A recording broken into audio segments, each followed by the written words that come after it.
v tem srečanju, zdaj nismo bili nekaj časa skupaj, povem, kako tečejo stvari v postopku za Magdaleno Gornik za razglasitev za blaženo. 30. januarja lansko leto, torej pred letom in pol, smo dobili navodila, kakšne so zahteve kongregacije za svetnike in posebej še kongregacije za nauk vere o Magdaleni Gornik. To ponovadi ni navada, da kongregacija za nauk vere, to je ta najvišja med vsemi temi vatikanskimi ministrstvi, rečemo, zahteva še posebej nekaj. V tem primeru pa je. Posebej so jih zanimali posebni pojavi v njenem življenju. Videnja, zamaknjenja, prikazovanja, posebna razoletja, stigme, neuživanje hrane, krvave solze, mistično obhajilo, lebenje v zraku, uvid v človekovo dušo, razumevanje jezikov in še nekaj drugih stvari. Skrbno naj bi pregledali tudi vsebino sporočil, tistih, ki jih je ona prejela in potem posredovala naprej. Namreč z vidika, če je v njih kaj takega, kar ni v skladu z naukom cerkve in potem tudi poslali te rezultate oziroma spoznanja kongregaciji. To besedilo je bilo po enem letu, januarja 2021, pripravljeno in smo ga seveda morali dati v prevajanje, ker je pa to zahtevno besedilo. Veliko stvari je v stari slovenščini, taki, da se mora človek fejst potruditi, da razume, veste, in ni lahko to brati. Zato čestitam najprej gospe Martini Kraljič, potem pa seveda sem se tudi sam potrudil, pa še nekaj drugih, predvsem pa prevajalki, eni sestri, eni redovnici, ki se je žrtvovala, da je to besedilo v italijanščino prevedla.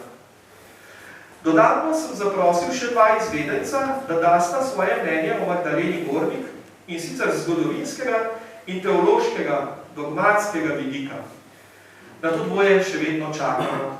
Še letos bo tu gospod Načkov poslal na kongregacijo za svetnike, da končno dobimo dovoljenje za začetek škofijskega postopka. Ampak to, na nek način pa ta postopek še teče, ker je odvisno vse od ljudi, ki prihajajo na nek grob in ki se jih za uslišanja priporočajo in potem za uslišanja tudi zahvaljujejo.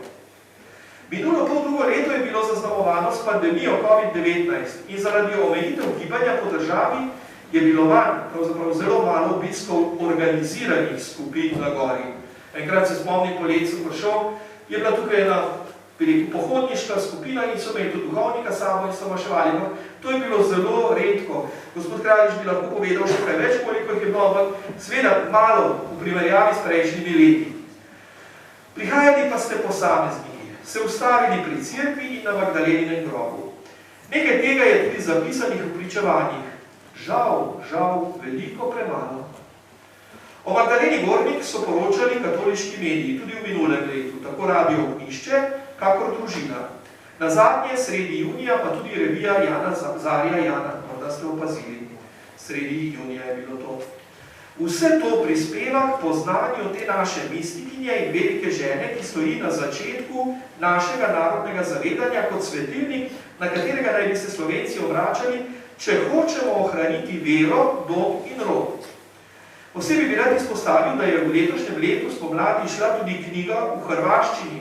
Tista knjiga, ki jo poznate, Martine Kraljič, je zdaj išla tudi v hrvaščini in prav ob vhodu mi je ena gospa omenila, kako je bila na Pagu na počitnicah in je v cerkvi videla podobico Magdalene Gornik in zadaj hrvaško molitev za njeno postopek, za njeno beatifikacijo. To je spodbudno. Glas gre po svetu. Pa vsak od nas je poklican, da ta glas širi. No, jaz bi posebej opozoril vse na lepo pričevanje sodraženke sestre Valburge Košmrl. Žal ne vem njega krstnega imena, nisem šel krstno knjigo, nisem uspel, tudi zaradi te pandemije, da bi šel gledati, kaj je bila krstno ime, pa čigava, odkot je bila točno. Valburga Košmrl je rojena tam v 60-ih letih prejšnjega stoletja, v Smiljaka. To pričevanje je bilo objavljeno ob letošnji 125. obletnici Magdalenine smrti v družini. Magdalena Gornik je namreč Valburgo, to mlado dekle, se je odločila za duhovni poklic, spremljala v samostan k sestram v Smiljaka v Begunje na Gorenskem. Šle sta na vlak in to iz Sodražce, Cvirkvico, pa pol naprej na vlak in potem v Ljubljano, pa na Brezje. Na Brezjah sta se zadrževali, da sta še prenočevali. Bile tam pri več mašah, veste, da so bile zjutraj, je bilo tam predstavljen, pri vseh oltarjih so bile včasih maše. In tam je tudi videla, kako njena, bi rekel, mistična zamaknjenja, ta Walburga in to opisala. Povedala je tudi, da je česala in jaz sem na vse, in da si je skravila njene lase, spletla kitko, ker se sama ni mogla lase počesati, ne, in si je njen spletla kitko in je imela skozi seboj. Ta sestra Walburga je umrla 46 leta in jaz sem prosil spilnega, če je slučajno, veste, kakšna relikvija bi bila to, če je slučajno ta kitka, ki je v njeni zapuščini, ampak zaenkrat je še niso našli, verjetno ne, ker sestre so v 45-46 razgnali iz vseh ustanov in nacionalizirali stavbe, tako da vprašanje, kje se je izgubilo. Bomo pa prosili, da bi se vendarle nekaj našlo, ker to je dragoceno pričevanje oziroma relikvija.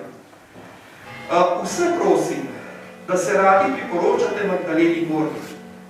Ko ste uslišani, pa svoja sporočila o tem pošljite na nadškofijski ordinariat ali oddajte svojemu župniku, lahko tudi tukaj le samo Sodražico ali pa na moj naslov. In vsi bodo posredovali, vse pride potem do mene. Moram pa reči, da v zadnje pol leta, torej leta 2020, je še prišlo nekaj zahvala ali pa vsaj opisov uslišanj. Letošnje leto, pa razen enega, dveh pisem, mislim, da ni bilo čisto nič. Ampak vem, da ste prihajali sem tudi, ko sem prihajal sem sam na grob ali pa sem spraševal, sem videl, da so se ljudje ustavljali. Treba pa je, če hočemo, da bo postopek uspešno tekel, je potrebno res se ji priporočati in ko smo uslišani, to tudi opisati. Sej lahko je to anonimno, lahko je pa vendarle z imenom in prijetno, posebej pri velikih stvareh, kot so kakšne ozdravljanja bolezni, ali pa hude nevarnosti, ki se je zgodila tudi po naših domovih nesrečah. Tudi to, da smo bili obvarovani pandemije, vsaj v taki meri, kot je res tudi, jaz sem prepričan, njena zasluga. Naj vas vse, ki ste se danes zbrali, najprej rečem hvala lepa, da ste prišli, kljub oviram, težavam, kljub morda koga še zdaj strah, da pride v cirku, ampak zaupamo tudi v Božje varstvo in Magdalenino priprošnjo. Naj vsem Bog obilno povrne, naj vas nagradi in usliši vse tisto, kar nosite v srcu in ste zato tudi prišli sem. Vse pa tudi prihodnje, prosim, govorite o Magdaleni, priporočajte se ji in prepričan sem, da na ta način bomo vsaj lahko tisti del škofijskega postopka zaključili, ki je lažji, da potem lahko rimski mlini so pa počasni, prepričamo, da potem pride do razglasitve. Naj vas spremlja Božji blagoslov. Gospod z vami. Vsemogočni Bog, da je vas v svoji dobroti blagoslovi in vam da zveličavne modrosti. Amen. Vedno naj vas hrani z nauki vere in pomaga, da boste vztrajno delali dobro. Amen. Vaše življenje naj usmeri k sebi in vam pokaže pot miru in ljubezni. Amen. To naj vam podeli vsemogočni Bog, Oče in Sin in Sveti Duh. Amen. Pojdite v miru.